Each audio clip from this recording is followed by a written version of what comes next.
Good afternoon, villagers. I'm Arnie. You're watching Pepper Tree Villa. PTV3D is coming your way right now. Hope you're all having a good day. It's been an interesting day around here. We have an audit going on here at my office, so things are a little tense for some people, but hey, you just roll with the punches and get going, as best as you can. Hello, Noah. Thank you for being here. Good to see you. And hopefully we'll be seeing all of you later on this evening when we do our little episode of PTV Live. Mike Wheeler, thank you for joining. And thank you for all the hints. Hello, Doug. Hi there. Oliver the River Otter sent me. Oh my goodness. So Doug and I have had a bit. Hello, Steve.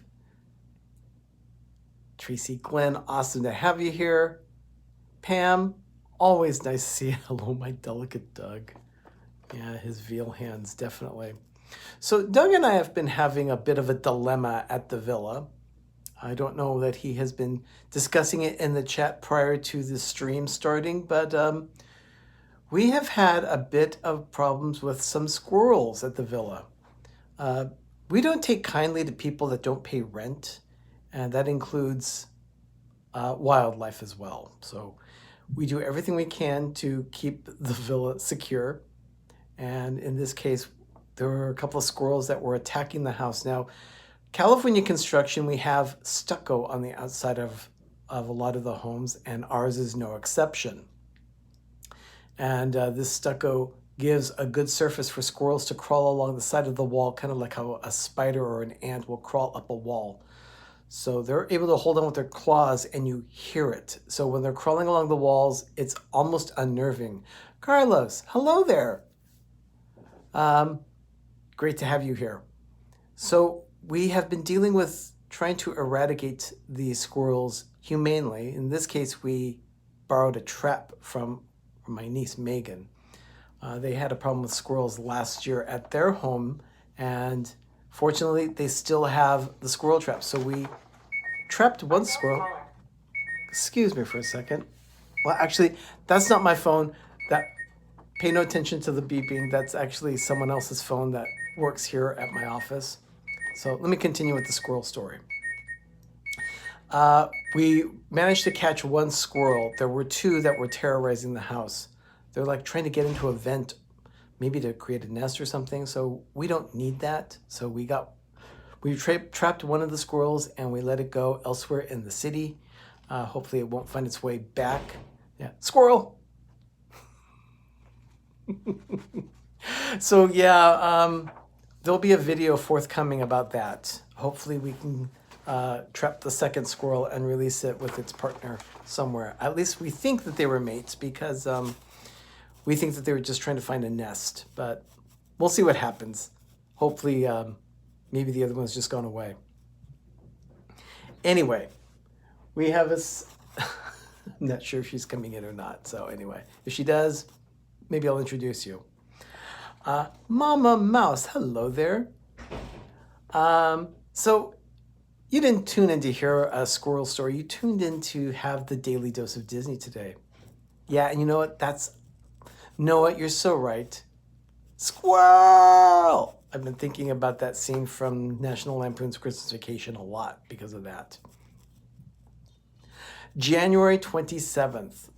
Not very much happened on this day in history, according to the Disney company. I'm sure a lot happened in the rest of the world, but not to the Disney company. So the first thing that I have actually comes from 1991. That's how little there is in history. So I go back just 30 years for this one. Well, 29.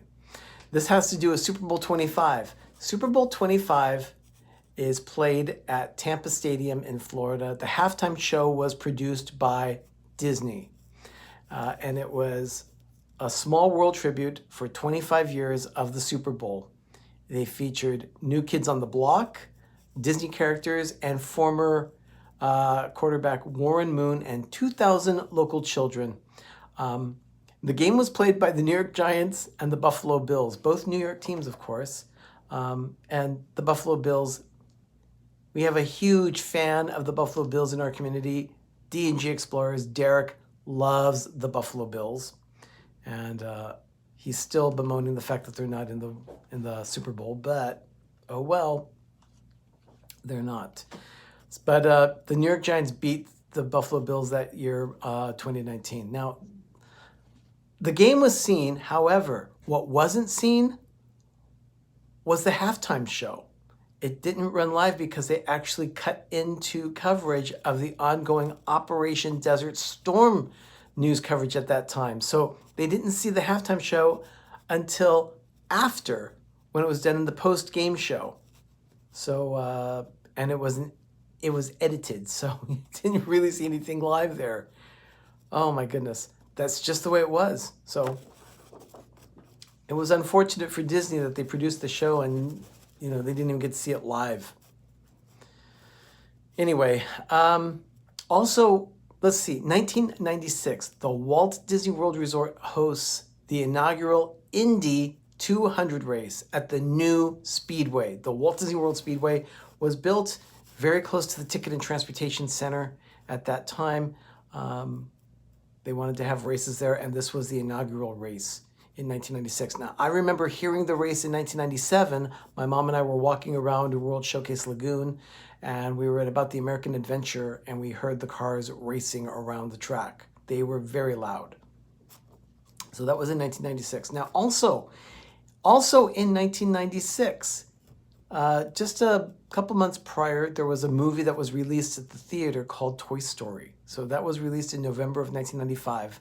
2 months later, well, let me back up here. When they premiered Toy Story, they did this big grand presentation at the El Capitan Theater in Hollywood. So on Hollywood Boulevard, Disney runs this theater, and the El Capitan is where Toy Story premiered, there in that area. Next to that theater was an open space that the Disney company used to create something called the Funhouse.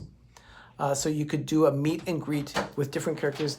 Hello, Betsy, come here. Say hi. Sorry. Hello. That was Betsy's hand. Betsy's one of my coworkers here.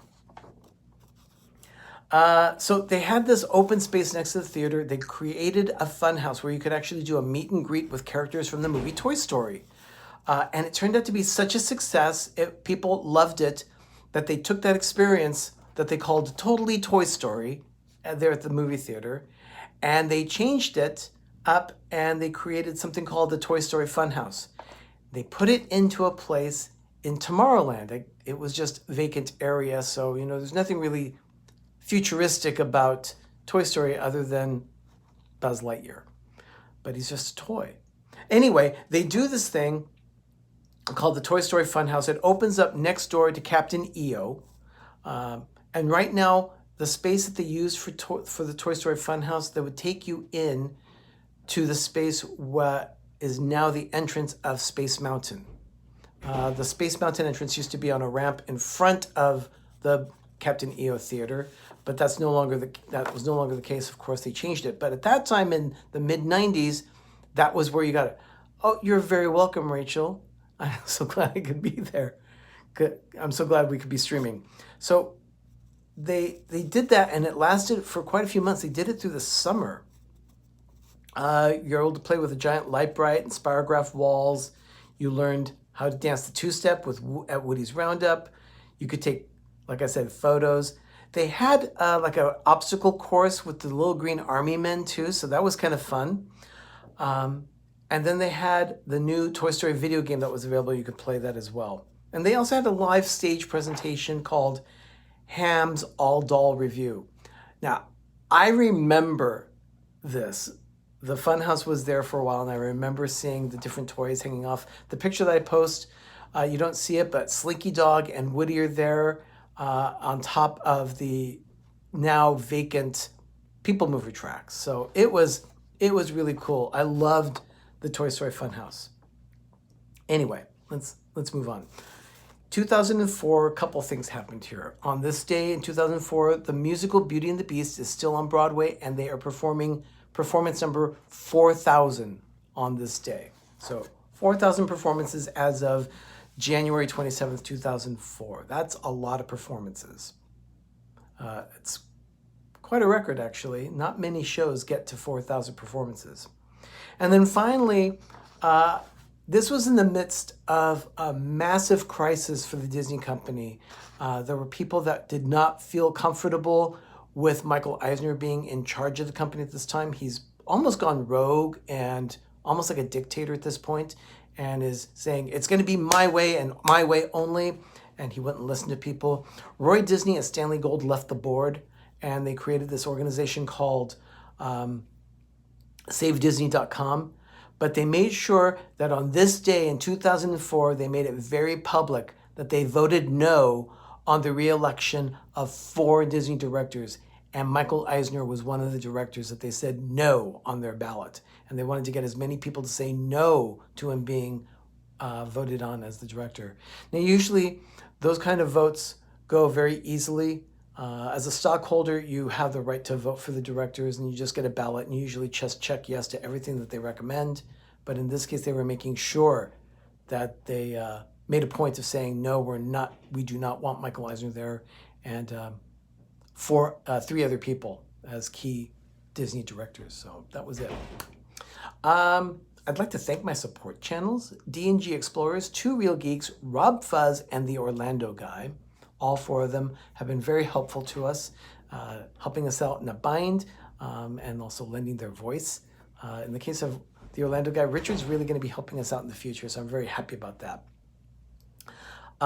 For my moderators, like right there, I think Mike Wheeler just posted something. Thank you so much, Mike. I really appreciate it. I cannot do a live stream without my moderators, so thank you for everything you do. You just make it possible for us to stream without having to worry too much about anything nefarious happening in the stream chat. So thank you very much. Dean of thelifeplace.com. What a guy. Fantastic guy. We love Dean. And his website, thelifeplace.com. If you have not checked it out, please do so. You can see lots of different channels advertised there. They have a schedule of everything, and including, you are very welcome, Steve. Thank you. Thank you so much. So tonight's schedule, I want to make sure, I see Mike has been posting an update on those schedules. I'd like to make sure that I follow that up. Mickey Sightings usually goes live at 7 p.m. By the way, all times mentioned here are Eastern Standard Time. Mickey Sightings goes live at 7 p.m. They do a lot of Disney chat. And then at 8 p.m., Steve's World. Steve is going to be live tonight. He's going to be talking about the Festival of the Arts. Samantha, hello there. Thank you for being here. So Steve is going to be talking about the Festival of the Arts, and apparently he's got a mail call, some mail to open up. And he's going to be also going to be talking about some giveaway stuff. So make sure to check in Steve at 8 p.m.